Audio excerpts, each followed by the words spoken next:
दोस्तों, शुंग राजवंश लगभग 73 ईसा पूर्व तक समाप्त हो गया था, जब उनके शासक देवभूति को वासुदेव कण्व ने मार डाला।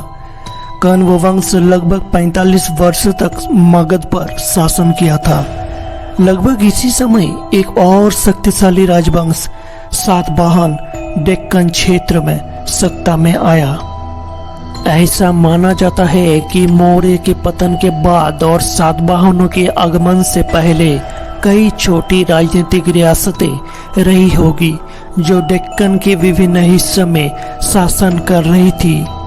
और इसके बाद आया सातवाहन वंश।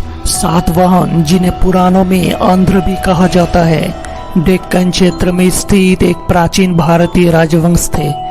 अधिकांश विद्वानों का मानना है कि सातवाहन शासन दूसरी शताब्दी ईसा पूर्व के अंत में शुरू हुआ था और तीसरी शताब्दी ईस्वी के शुरुआत तक चला था। मत्स्य पुराण में उल्लेख है कि आंध्र राजवंश ने लगभग 450 वर्षों तक शासन किया था। अशोक के शिलालेख में जिन रथिकों और भोजिकों का उल्लेख किया गया था, वो धीरे धीरे सातवाहन काल के महारथियों और महाभोजों में बदल गए। नानाघाट शिलालेख के राजघराने की सूची में सीमू का उल्लेख पहले राजा के रूप में किया गया है। विभिन्न पुराणों में कहा गया है कि सातवाहन राजवंश के पहले राजा सीमुग ने 23 वर्षों तक शासन किया था और उनके नामों का उल्लेख विभिन्न रूपों से किया गया है, जैसे शिशुका, सिंधुका, शिप्रका इत्यादि। सीमुग पहले राजा थे जिन्होंने दक्षिणा पथपति की उपाधि धारण की थी। सीमुग के बाद उसका छोटा भाई कान्हा राजा बना था, क्योंकि सीमुग के पुत्र सातकर्णी नाबालग था। नासिक शिलालेख से पता चलता है कि कान्हा के समय सातवाहन साम्राज्य पश्चिम में नासिक तक फैल गया था।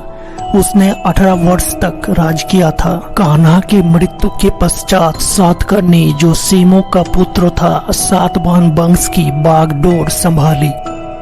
सातकर्णी प्रथम का नाम विख्यात है क्योंकि अपने वंश में सातकर्णी की उपाधि धारण करने वाले वो पहले राजा था।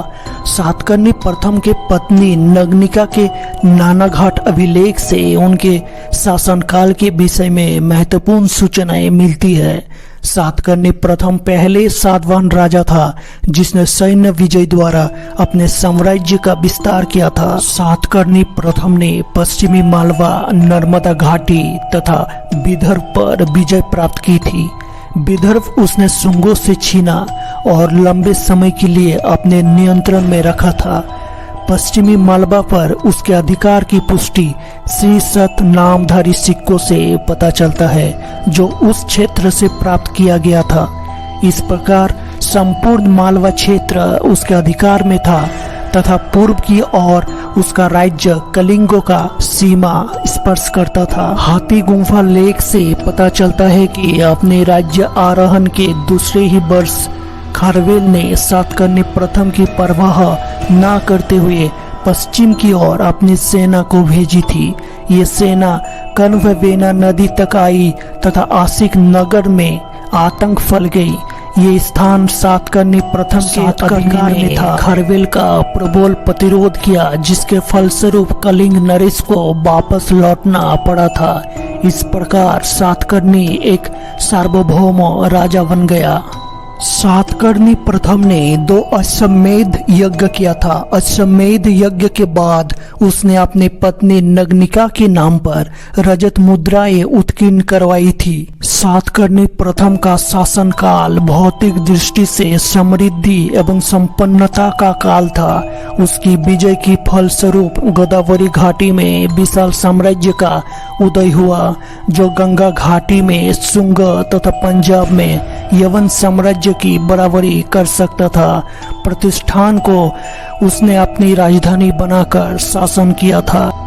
सातकर्णी के मृत्यु के बाद रानी नग्निका ने लंबे समय तक अपने बेटे वेदश्री के लिए संरक्षिका के रूप में शासन का संचालन किया था।